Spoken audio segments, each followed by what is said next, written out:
Okay, welcome to day 40. There will be a quiz coming up this Friday, and here are the topics that will be on it. The first one is to sketch a reasonable graph. If I give you a function, including the transformations, you should be able to sketch it.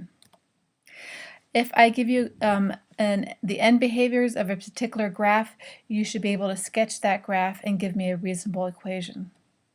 Everything about even and odd functions, which you'll learn today.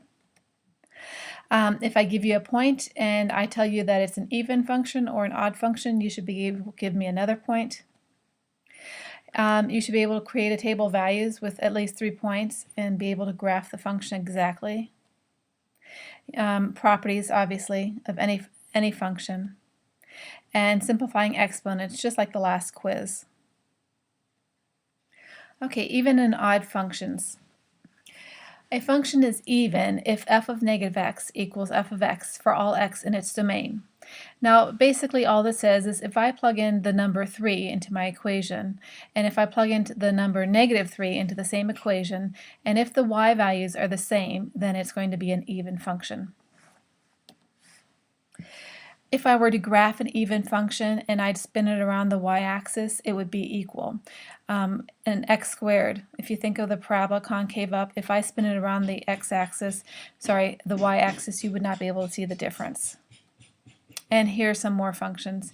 Absolute values, we have a parabola concave down, it's probably to the power of 4. A function is odd if f of negative x equals negative f of x for all x in its domain, meaning if I have a point, say 3, 5, on my graph, and if I plug in negative 3, I should get negative 5 back out. So odd functions, if you spin them 180 degrees around the origin, then they will be identical. And here are 3 possibilities. A straight line that goes through the origin, we have a cubic function, and a function to the 1/3 power.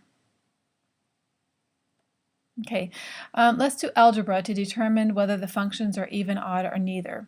Our first function is 3x squared plus the absolute value of x plus 1. Now you don't necessarily need to know what this graph looks like, so let's first check if it's even. And in order to do that, I'm going to replace every single x with a negative x. So I have 3 times the quantity negative x squared plus the absolute value of negative x plus 1. And now all I have to do is simplify it. The negative x squared is still going to be a positive x.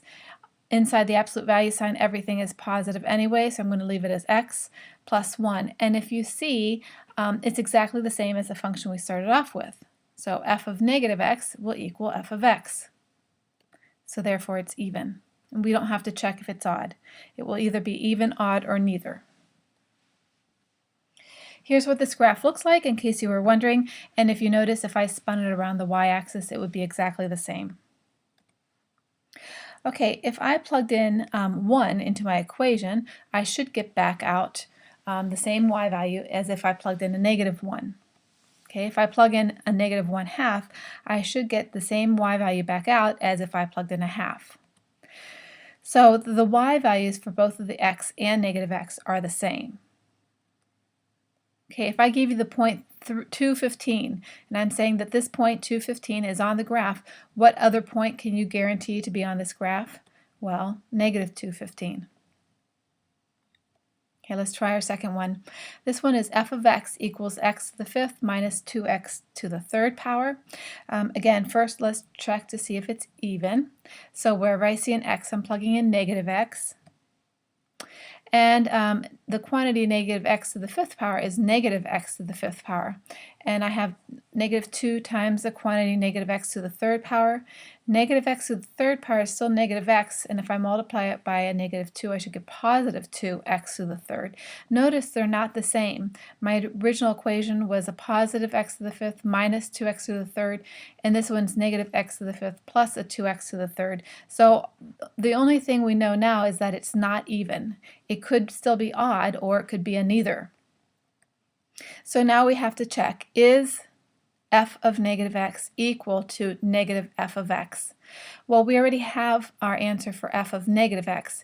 It was negative x to the 5th plus 2x to the 3rd.